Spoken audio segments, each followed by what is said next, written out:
Bonjour, alors aujourd'hui on va parler de Vivendi, hein. Vivendi, on le sait, ils vont faire une scission de leur conglomérat pour avoir différentes entités par rapport à ce qu'on connaît actuellement. Donc on va un peu voir ce qui va se passer prochainement, les implications sur les futures actions et les lieux de cotation aussi des différentes entités qui vont être créées. Actuellement, quand on possède Vivendi, on possède beaucoup de valeurs qui sont à l'intérieur du groupe, hein. C'est le groupe de Bolloré notamment. Et le fait d'avoir comme ça, pas des pure players, hein. Des pure players justement, ce sont des entités qui ne font qu'un seul cœur de métier, à l'inverse des conglomérats qui rassemblent beaucoup d'entreprises, beaucoup de filiales. Donc le marché ne valorise généralement pas bien ces conglomérats. Et le fait d'avoir des décisions et d'avoir justement des pure players, des filiales autonomes qui vont faire que ça et qui vont être cotées en bourse directement, pas noyées à l'intérieur d'autres valeurs, ça devrait les valoriser beaucoup mieux. Alors, on va faire un petit point sur Vivendi. Actuellement, sur le calendrier de Vivendi pour la scission. Il va y avoir une assemblée générale extraordinaire, notamment le 9 décembre. C'est là où il doit y avoir un vote et où on doit confirmer donc l'objectif de scission de différentes valeurs. Si c'est accepté, on aura quoi? On aura notamment le reliquat de Vivendi, qui lui restera à Paris. Il sera notamment sur Euronext. Donc là, ça ne changera rien. Et on aura, donc pour une action Vivendi, 4 nouvelles actions. Donc le reliquat Vivendi, on aura l'action Louis Hachette Group, qui elle restera aussi en France, mais sur Euronext Gross. On aura également Havas. Alors Havas, par contre, elle va déménager. Elle sera son lieu de cotation principal à Amsterdam. Donc c'est sur Euronext aussi, mais à Amsterdam. Ces trois valeurs-là seront éligibles au PEA, donc on pourra toujours les garder dans un PEA. Par contre, et c'est là un peu ce qui est dommage, c'est que pour moi, l'action qui m'intéressait le plus, c'était Canal+. Et Canal+, alors apparemment le siège resterait en France, mais son lieu de cotation serait à Londres, donc au London Stock Exchange. Et là, il y aurait un petit souci, parce que alors quand on détiendra cette action, on a encore une incertitude sur le fait de la garder sur un PEA. Et à l'avenir, pour les acheter directement, si on n'a pas d'action directement Vivendi, mais qu'on veut, après la scission, acheter des actions Canal+, sur le marché de Londres, il y a aussi une grosse incertitude sur le fait de l'avoir dans un PEA. Alors, sur un compte titre, ça ne changera rien, on pourra toujours l'avoir. Maintenant, il y a cette petite question pour l'instant qui reste en suspens. Ça, c'était pour les lieux de cotation. Pour l'avoir, justement, pour détenir ces actions, il faudra quoi? Il faudra détenir au plus tard une action Vivendi le 13 décembre. Et on aura, après le 13 décembre, l'introduction en bourse des nouvelles valeurs. Donc si vous avez une action Vivendi le 13 décembre, quelques jours après, vous aurez une action Canal+, une action Havas, une action Louis Hachette et une action Vivendi. Alors évidemment, le prix sera divisé, hein, mais l'objectif, c'est que la division de ces prix soit, enfin l'addition de ces quatre valeurs soit supérieure au cours actuel. Alors pourquoi ça baisse également Vivendi dernièrement? Pas seulement parce qu'il y a les lieux de cotation qui sont un peu peut-être ennuyeux, le fait qu'on n'ait pas tout sur Euronext Paris. Il y a aussi le fait que les actions Vivendi, donc, qui vont être supprimées et changées en actions Canal+, Havas, Louis Hachette et le reliquat Vivendi, ça va être sous forme d'attribution.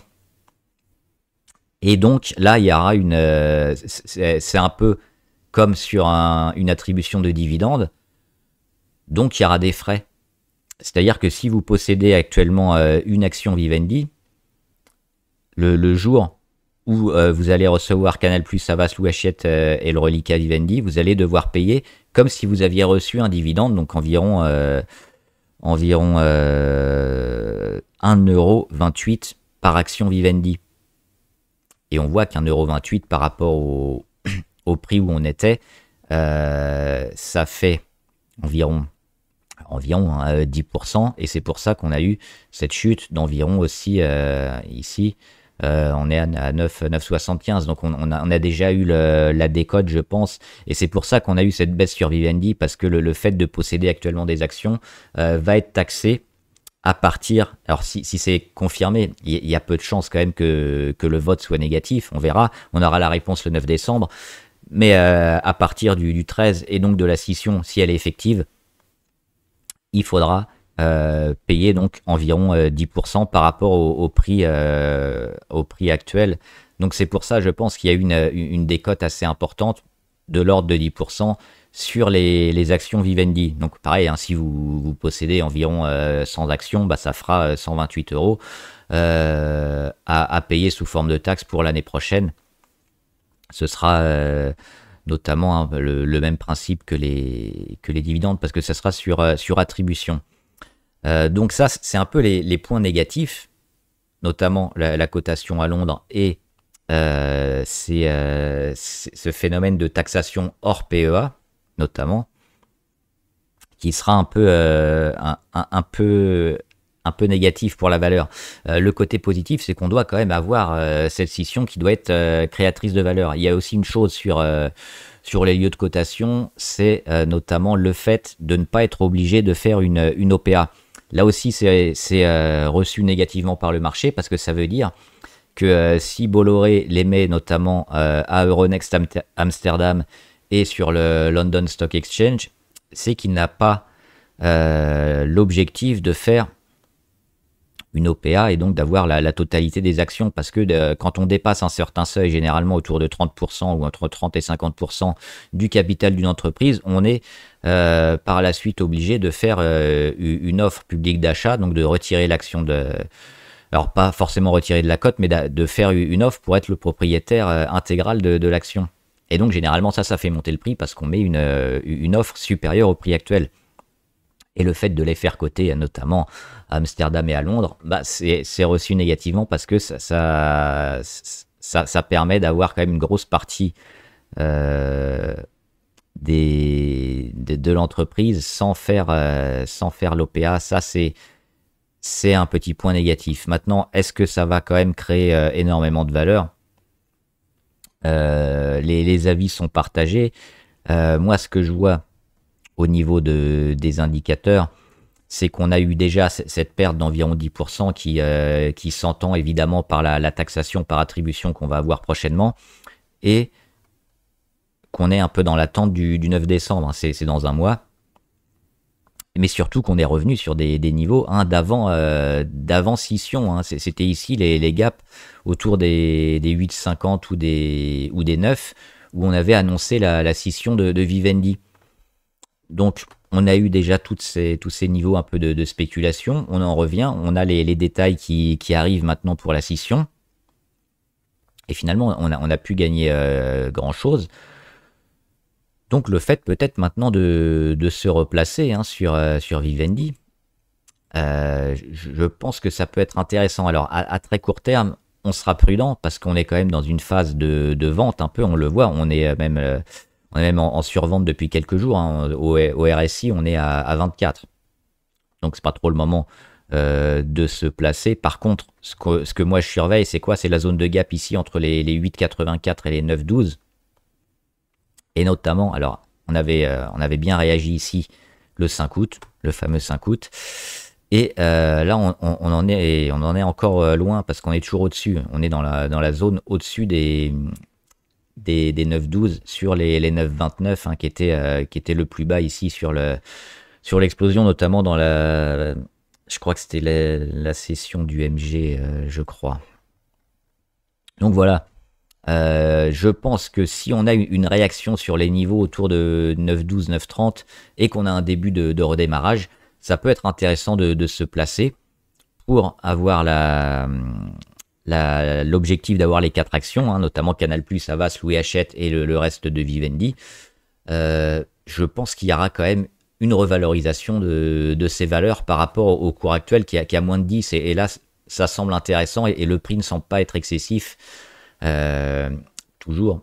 Gardez en mémoire hein, la taxation qu'on aura d'environ 1,28 € par action sur Vivendi. Donc la réaction ici, le rebond, et jouer la scission à la fin de l'année, donc en décembre, ça me semble intéressant. Par contre, oui, si on vient combler le gap et qu'on continue de descendre, il y aura probablement pas mal d'incertitudes hein, sur la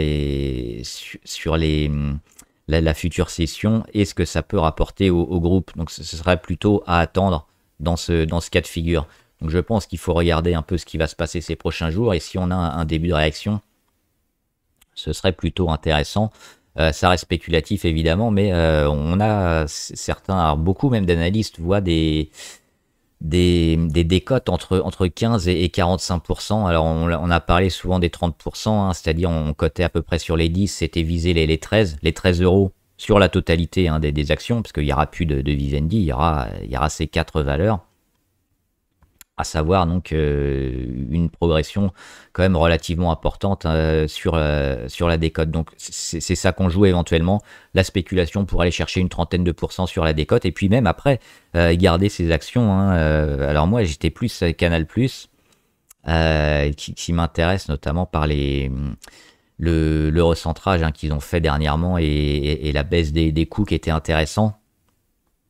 Ça reste une part de spéculation actuellement, mais on va de plus en plus avoir d'indications sur les modalités et sur la finalité, et le cours va s'ajuster. Donc si on veut jouer éventuellement à une grosse partie de la hausse, c'est probablement fin novembre qu'il va falloir se placer pour jouer cette spécu. Sinon après le 13, donc à partir du 16 décembre, on pourra acheter sur n'importe quelle place Canal+, Havas, Louis Hachette, Vivendi en unitaire.